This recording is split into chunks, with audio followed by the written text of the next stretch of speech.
অধ্যাদেশগুলো বাতিল করেন না। দুদক অধ্যাদেশ, এই দুদক অধ্যাদেশটা এইভাবে করে বাতিল করার মাধ্যমে তারা কি করছে, তার মন্ত্রীরা এমপিরা যখন দুর্নীতি করবে এইটা আসলে ধরার কেউ নাই, কারণ দুদকের চেয়ারম্যান তারা সেই লোকটাকেই বসাবে যে আসলে এই মন্ত্রী এমপিদের, বিএনপির মন্ত্রী এমপিদের এই দুর্নীতি ধরবে না। সুতরাং এই জায়গাতেই আমরা আসলে সংস্কার চাইছিলাম। এই সংস্কার হইতে না দেওয়া এইটা আসলে এই সরকারের একটা পরিকল্পিত একটা এজেন্ডা। কারণ সংস্কার যদি হতো, প্রাতিষ্ঠানিক সংস্কার যদি হতো, তাহলে এইভাবে করে একেবারে বিশ্ববিদ্যালয় থেকে, ব্যাংক থেকে শুরু করে চর দখলের মতো বাংলাদেশের প্রত্যেকটা প্রতিষ্ঠান কোনোভাবেই দখল করতে পারতো না। সুতরাং আমাদের আসলে এই সংস্কারটাকে আবার সামনে আনতে হবে, প্রত্যেকেই আমাদের এই সংস্কার নিয়ে কথা বলতে হবে। দেখেন, বাজেট নিয়ে আলোচনা চলতেছে, বাজেট নিয়ে না বললেই না। বাজেট ঘাটতি বাজেট হোক, যেই বাজেটই হোক, বাজেট তো একটা বাংলাদেশ পাইছে, কিন্তু দেখেন এত বড় একটা বাজেট পাইছে, এটা বাস্তবায়ন যদি করতে চায় তাহলে কি লাগবে? সুশাসন লাগবে। এই মন্ত্রী এমপিদের চুরি আসলে থামানো লাগবে। কিন্তু আপনাদের কি মনে হয় যে এই মন্ত্রী এমপিদের চুরি কোনোভাবেই আপনারা থামাইতে পারবেন? বাজেট দেওয়ার আগেই যেই অবস্থা, বাজেট বাস্তবায়নের ক্ষেত্রে এই সুশাসন আসলেই কি নিশ্চিত হইতে হবে কিনা, এটা কিন্তু একটা বড় প্রশ্ন। সুতরাং এই বাজেট, বড় বাজেট বলে বলে যেই একটা গিমিকের রাজনীতি আমরা দেখতেছি, এইটা আসলে সুশাসন নিশ্চিত না করলে, বাংলাদেশের প্রতিষ্ঠানগুলোর সংস্কার না করলে এই বাজেট কোনোভাবেই বাস্তবায়ন করবে না। এই বাজেট কখনো জনগণের ভাগ্যের পরিবর্তন করবে না। এবার আমি একটা কথা বলে আমার বক্তব্য একটু শেষ করব। সেটা হচ্ছে, দেখেন, আওয়ামী লীগের ব্যাপারে আমরা দেখতেছি বিএনপি সরকার অতি গণতান্ত্রিকতা দেখাইতেছে। না, আমরা কিছু বলবো না। তাদের মন্ত্রীরা, তাদের দায়িত্বশীল লোকজন বলতেছে না না না, কোন দলের আসলে সেই দল বাংলাদেশের রাজনীতি করবে কি করবে না, এইটা আমরা বন্ধ করবো না, এইটা তো গণতন্ত্র না।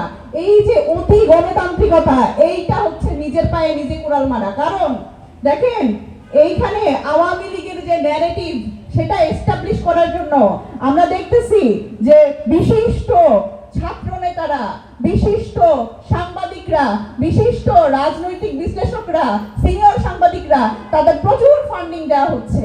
সুতরাং এই আওয়ামী লীগের যে ন্যারেটিভ, আওয়ামী লীগ কিছু করে নাই, ইউনূস সরকার ব্যর্থ, সব সরকার ব্যর্থ, খালি হাসিনা বাবু ভালো, এই একটা ন্যারেটিভ কিন্তু বাংলাদেশে মানে এস্টাবলিশ করার জন্য প্রচুর লোকজন আছে এবং প্রতিনিয়ত তারা এই ফান্ডিং গুলো করতেছে।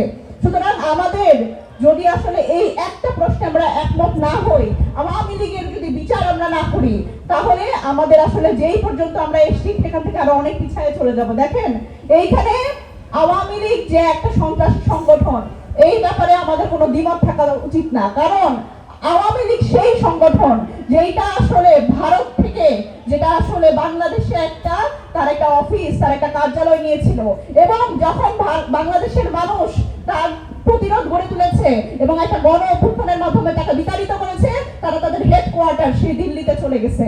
সুতরাং এটা দিল্লির সংগঠন, এইটা আমাদের মনে রাখতে হবে।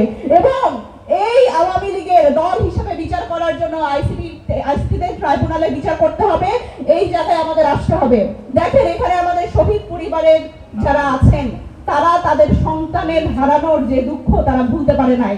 তাদের সন্তান নাই, তাদের আসলে বেঁচে থাকাই এখন আসলে একটা মৃত মানুষের মতো হয়ে গেছে। আমি শুধুমাত্র একটা কথা বলতে চাই, আমাদের মাননীয় প্রধানমন্ত্রী জনাব তারেক রহমান, দেখেন, আপনি আপনার কোমরের ভেঙে যাওয়া হাড়, এই যে ব্যথা, এইটা ভুলতে পারেন। আপনার মায়ের প্রতি যে অনাচার হয়েছে, তাকে যেভাবে করে কারাগারে ঢুকে ঢুকে মৃত্যুর পথে একটু একটু করে আড়াই যেতে দেওয়া হয়েছে, এইটা আপনি ভুলে যাইতে পারেন। আপনার বাবাকে, যিনি বাংলাদেশের গণতন্ত্রের একজন প্রবর্তক, তাকে যেভাবে করে কটূক্তি করা হয়েছে, অপমান করা হয়েছে গত 15 বছর, এগুলো আপনি ভুলে যেতে পারেন। কিন্তু এই বাংলাদেশে যে শহীদ পরিবাররা আছে, এই 1400 শহীদ পরিবার এবং আহতরা, তারা তাদের এই বিচারের দাবি ছাড়বে না।